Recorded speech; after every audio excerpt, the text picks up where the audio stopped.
Hello and welcome to the Beginner's Guide to Warsim, and this is laws. So there are a lot of different laws you can put on in your world, and the way that you decide to rule it, it can be very different and very defined by these laws. So it's not something to ignore, but it can be something that once you've sort of set up the laws the way you like them, you probably won't be visiting the screen that often. So we've got taxes and subsidiaries. Now in this case, in some games it starts with or without certain agreements. You may want to not have so many taxes. For example, you might not want a gambling tax if you gamble because it reduces the total money you can gamble with in the arena. But if you're not too bothered, fuck the public opinion, it's worth the money. So in this run through, I've actually destroyed the bank, so you can't put a bank tax on. That's an interesting one. But we've got land tax, which is 60 gold per land you own, which might seem not that much, but when you've got a large empire, that's a lot of money. And then we got subsidies. So, for example, the opposite of gambling tax, you subsidize the arena, and now the betting max is a lot higher. Similarly, you can subsidize the militia, and now they're bigger, they get more recruits. But you can even go way further and put something called a tax on. And what tax does is it taxes tax. So if you've got a gambling tax, a bank tax, and a land tax, you have gambling tax, banking tax, and land tax. And I know it sounds a bit silly, but it is absolutely hilarious. So my recommendation would be honestly to just put as many taxes as you can within reason and just manage your public opinion, but then tweak it based on your game style. Now with recruitment, my preferred method here is to go for option number 2, which is forceful enlistment. Now it's not as popular public opinion wise, but it means that every year you gain twice as many units that you would have gained with free enlistment. Instead of them being soldiers, they're peasants.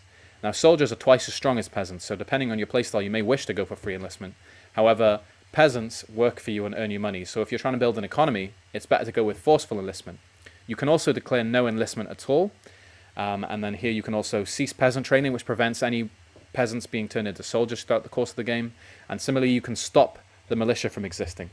With goblin policies, it just defines whether you want to treat them good or bad, and that also, the choices you make on this screen reflect how goblins and the rest of the world see you and can also affect your ability to access goblin territories. For mercenary policies, this you can put on forcing large mercenary groups or small ones. If you pay extra money per year, you can ensure that the mercenary groups that spawn in your world are a lot bigger. You can force them to stay small instead for whatever reason you may have, or you can outlaw them entirely, which basically means that you have the right to attack and destroy them. And when you do, you take a land, and no more mercenary groups can spawn there. Now, social policies, usually these are ones that increase your public opinion or free slaves.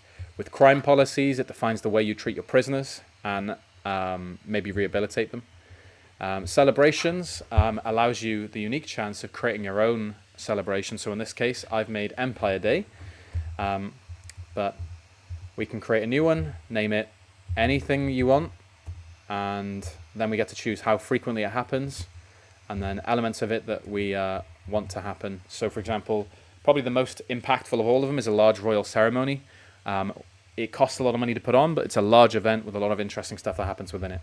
But they all have their own effects. So sacrifices will mean sacrifices happen. Gifts and gold will mean that in the throne room on that year, everyone will bring you money.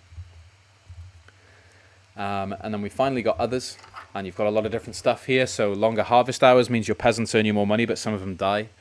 You've got really weird ones like forcing everyone to wear hats. You can rename your kingdom, change your royal titles. You can even change the year. Now doing these things isn't free in the sense that some people aren't happy with you just changing the year of the world, but it is what it is. And then finally, we've got evil policies, which, I mean, you don't want to do these things unless you're happy with your public opinion being terrible. But the options are there, and there's a lot of evil players that play Warsim, so, fill your boots, do it the way you want. But this is a basic rundown of the laws in the game, so obviously it's worth looking over them.